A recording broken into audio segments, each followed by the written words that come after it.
సావిత్రి, సావిత్రి, ఒకసారి బయటికి రామా. నాకు 32,000 ఇవ్వాలి. ఇదిగో అప్పు తీసుకున్నప్పుడు మీ నాన్న రాసిచ్చిన పత్రం. నాకు 28,000 ఇయ్యాలమ్మా. నాకు 18,000 ఇవ్వాలి. వీళ్ళందరికన్నా నాదే ఎక్కువ. వడ్డీతో సహా 51,500 రూపాయలు ముందు నాకివ్వు. ఇప్పుడు మా నాన్న లేరు కదండి, నేను ఎక్కడి నుంచి తెచ్చివ్వను. అంటే మా అప్ప ఎగ్గొట్టడానికి మీ అప్ప చనిపోయాడా? అలా మాట్లాడకండి. మరి ఎలా మాట్లాడతారు? నువ్వేం చేస్తావో మాకు తెలీదు. మా అప్ప మాకు తెలుసాలి. ఎర్రగా బుర్రగా బాగానే ఉన్నావు కదా. వచ్చే పోయేటోళ్ళని చూసుకుంటే అప్పదే తీరిపోతుంది. ముందా పని చూడు.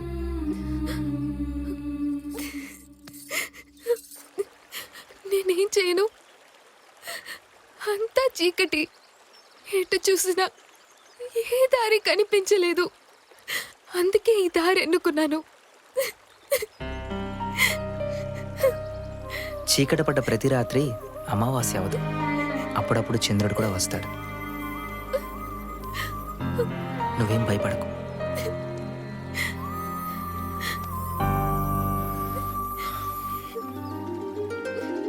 నన్ను పెళ్లి చేసుకుంటావా? నేను జోక్గా అడగట్లేదు, సీరియస్గా అడుగుతున్నాను. నన్ను పెళ్లి చేసుకుంటావా?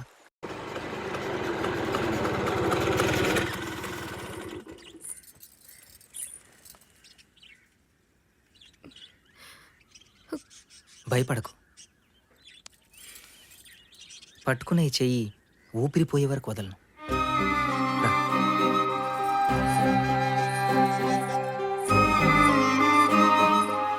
నేను కోటేశ్వరరావునండి. మీ సంబంధం గురించి పూజారి గారు అంతా చెప్పారు. మంచి రోజు చూసుకుని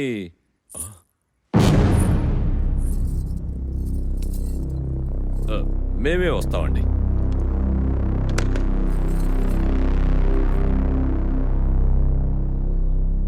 ఎవర్రా అమ్మాయి?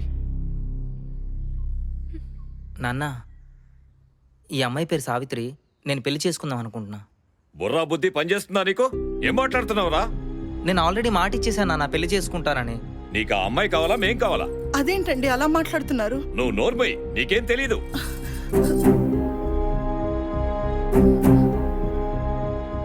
చూడు, నీ జీవితం బాగుండాలని, సంతోషంగా ఉండాలని మంచి సంబంధం చూశాను. అనవసరంగా చెడగొట్టుకోకు. నాన్న, డబ్బుతో సంతోషాన్ని కొనలేం. అది మనసుకు సంబంధించింది. నీతో నాకు వాదన అనవసరం. మేం కావాలంటే ఆ అమ్మాయిని వదిలేసిరా. ఆ అమ్మాయి కావాలంటే మమ్మల్ని అందరినీ వదిలేయి.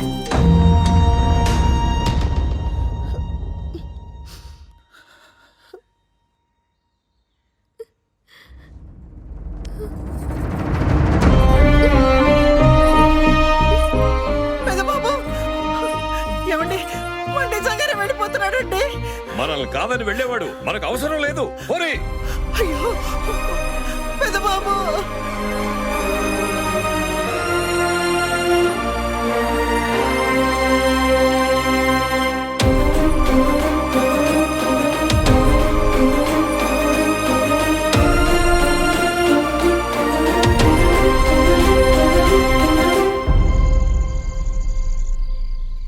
నేనున్నా. కడుపు నిండా తిని కంటి నిండా నిద్రపో, సరేనా? తిను.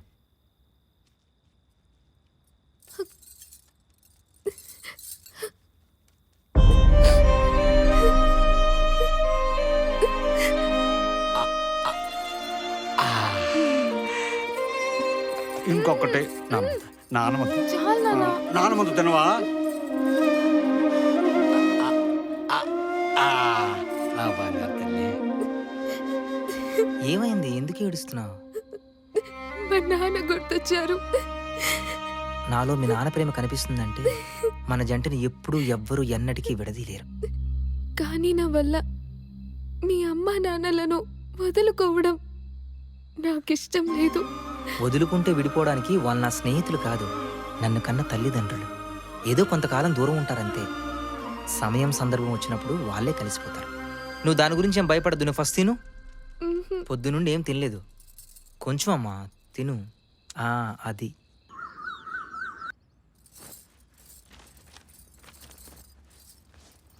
సావిత్రి సావిత్రి సావిత్రి ఒకసారి బయటికి రావే. మళ్ళీ అప్పుల వాళ్ళు వచ్చినట్టున్నారు. నువ్వేం భయపడకు, నేను మాట్లాడతా పదా.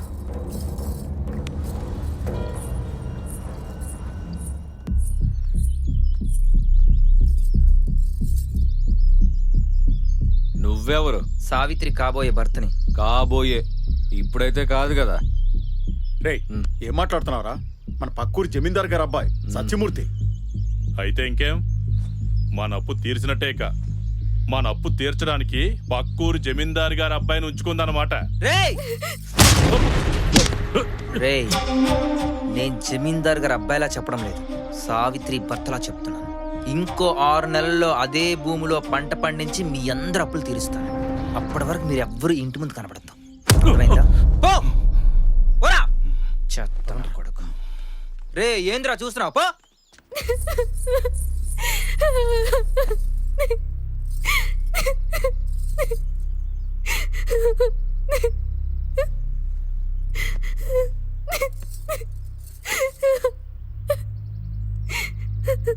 ఒక అమ్మాయి వెంట ఒక అబ్బాయి కనిపిస్తే ప్రతి వాడి నోటి వెంట వచ్చే మాట ఇదే.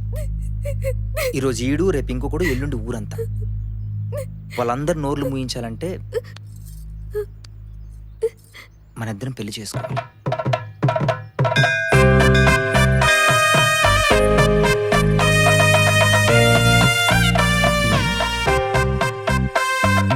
పంతులు గారు, మా ఇద్దరికి పెళ్లి చేయండి. ఏంటి బాబు ఇది? ఎవరూ లేని అనాథలాగా.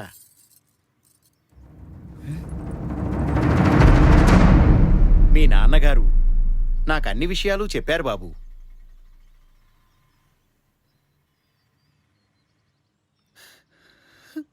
ఏంట్రా ఇది? కోపంలో ఏదో అన్నానని ఇంట్లోండి వెళ్ళిపోవడమేనా? ఏదో కుర్రాడివి ఆవేశంలో ఏదో చేస్తున్నాడు అనుకున్నామే కానీ ఈ అమ్మాయిని ఇంతలా ప్రేమిస్తున్నావని అనుకోలేదురా. మీ అమ్మ నీ మీద బెంగతో అన్నం తిని 3 రోజులైందిరా. వెళ్దాం పద. పద నాన్న, ఇంటికి వెళ్దాం.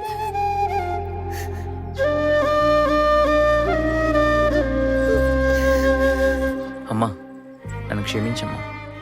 ఇంకెప్పుడు నేను వదిలి వెళ్ళను.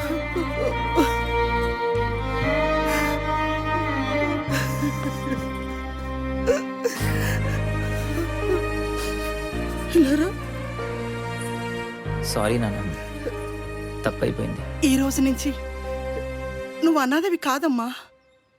అమ్మైనా అత్తైనా